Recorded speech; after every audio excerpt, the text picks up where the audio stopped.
Tonight, News Channel 5 Investigates digs deeper into the backgrounds of two men who are part of an effort to build a far-right Christian nationalist community right here in Middle Tennessee. Thanks for joining us, everyone. I'm Rory Johnston. Among their views, we've now discovered they want to make Jews second-class citizens, and they recently promoted a controversial figure who denies the Holocaust. All of this happening about 90 minutes east of Nashville in Jackson County. Already, the developers behind this effort have staked out a 100-acre plot of land near Gainesboro that they say they're ready to sell to people who think like they think. This is a great view here from Sky 5. We first told you about this project back in November. Since then, they've also bought up this area known as Brewington Farm, spending a whopping $2.5 million to buy another 400 acres. There, they plan to plant a church headed by a Christian nationalist pastor with some highly controversial views. And that is where our chief investigative reporter Phil Williams continues this important investigation. Phil. Rory, last fall we told you about the two podcasters at the forefront of the Christian nationalist effort in Jackson County, including that pastor who wants to cancel the civil rights movement. They also want to take away women's rights to vote. And as we've now discovered, they're also keeping company with people and espousing views that critics call anti-Semitic. Well, hello and welcome to Contramundum.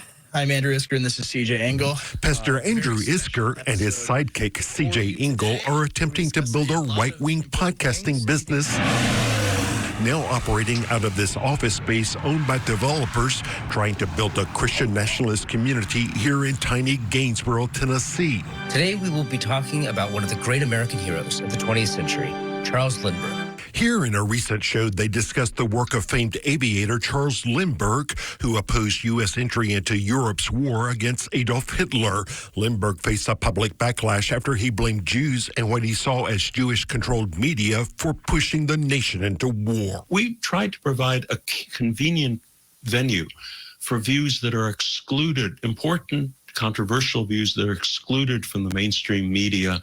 Their guest defending Lindbergh, American technology entrepreneur Ron Unz, runs a controversial website that publishes often vile white supremacist and anti-Semitic screeds, including articles mocking the murder of millions of Jews at the hands of the Nazis. One article argues that the Holocaust narrative must be turned on its head.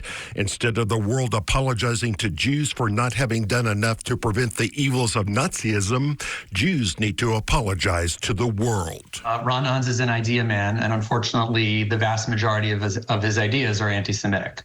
R.E.A. Tuckman, director of the ADL Center on Extremism, has been tracking Ron Unz's work for years. The so-called Unz Review routinely republishes pieces from neo-Nazi and white supremacist websites. This conversation probably has piqued a lot of interest for a lot of people, and they probably want to read all of American Pravda, which, how many hundreds of thousands of words? It's a lot. Entire series. Yeah. In fact, in the series of essays that he calls American Pravda, Unz pushes debunked claims like per capita Jews were the greatest mass murderers of the 20th century, that, quote, religious Jews apparently pray to Satan almost as readily as they pray to God. He even endorses the notorious Christian superstition that Jews once kidnapped small Christian children in order to drain their blood for use in various magic rituals. But essentially, they are promoting him as a source of truth, as a trusted source of opinion about historical issues.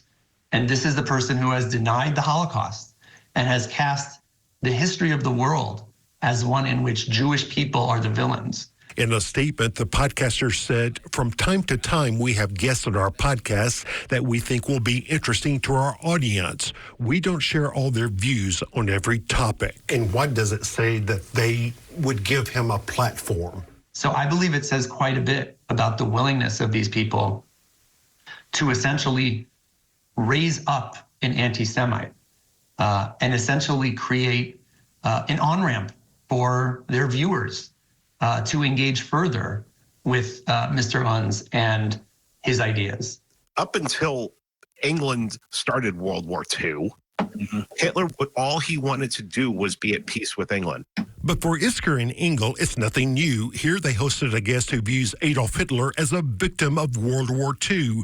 Their guest had also predicted that America will, quote, start to fail completely, and it will be caused by many Jews who will then get forced out of the land they just destroyed. The war on white America is a war on heritage America. Engel himself has argued that, quote, the Jews as a collective have largely operated at odds with the old American way of life. He was also involved in starting up an audiobook company that offered recordings of books by a New Zealand white supremacist and Holocaust denier, as well as the memoir of a Belgian Nazi collaborator. Engel says it was part of a broader interest in historical content. It's an alliance between Christians and Nazis that I did not expect to find. Yeah, and again, unfortunately, whether it's in Nazi Germany, whether it's in 1930s Boston, we have seen this alliance before. Dr. Bradley Onishi is a religious scholar and author of Preparing for War, The Extremist History of White Christian Nationalism and What Comes Next. And he's taken a look at Isker and Engel's work as part of a new book he's now writing. And they're brash, they're audacious, and because of that, they're making a big splash. Right, we have to be wary of them. In a recent podcast series with far-right pastor Joel Webben, Isker argues that Jews who rejected Christ have no right to claim to be Jews. Jews, in the biblical sense, right, they do not exist today anymore. Right? It's only Christians and non-Christians. And the people who now call themselves Jews, they say, are responsible for many of the evils of the world. Some groups do worse stuff than other groups. Yes. It's a fact. And they argue that Jews should not be treated as full-fledged Americans. To use the phrase Judeo-Christian, you might as well put a coexist bumper sticker on your car. That's right. Right? No, right.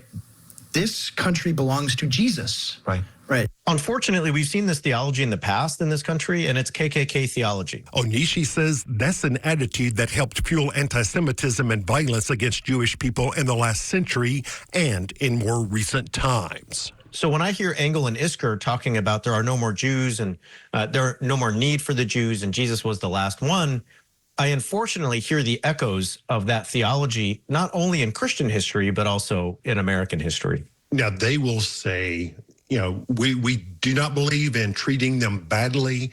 They just don't deserve a seat at the table in America. No, it's Christ's kingdoms, right? The kingdoms of this world becoming the kingdoms of our Lord Jesus Christ. Nationalism, not Judeo-Christian nationalism. No. It's hard to say in one breath that we don't want to treat somebody badly, and then in the other breath to say, but you don't deserve a seat at the table.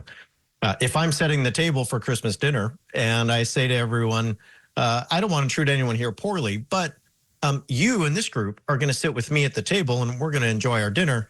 And you and that group are going to go sit on the floor and unfortunately not be able to participate. I think that would be considered treating one of those groups pretty badly. It appears that we are at a moment where it is increasingly socially acceptable to question the right of Jewish people to be full participants in American society. And Tugman says what these people are trying to do here in Gainsborough should be a wake-up call for the rest of America. To the extent that they are doing that they are marginalizing, that they are demonizing American Jews, is something that we all as a society need to be on the lookout for and push back against. In a written statement, Isker and Engel emphatically denied any accusations of anti-Semitism on their part, claiming that Pastor Isker's views about Jews follow, quote, historical Protestant theological tradition, a claim that a lot of Protestants would dispute. You can see their full statement at newschannel5.com. This small town, Gainsborough, I know you spent some time there. Quiet little town, barely 1,000 people, I think, population. But you found some community members are pushing back, right? Yeah, we recently went back and take a look at this. Outside one popular downtown restaurant, we found this sign. It reads, "We already have a beautiful town. We don't need you to build us a new one." Obviously, no mistaking the message there. The problem is they're obviously up against people with a lot of money, $2.5 million we saw, and that's why we plan to return to Gainsborough here in the coming weeks to see how the people are reacting to what's happening in their community. They need to know. We all need to know. Bill, we'll keep following it. Thank you.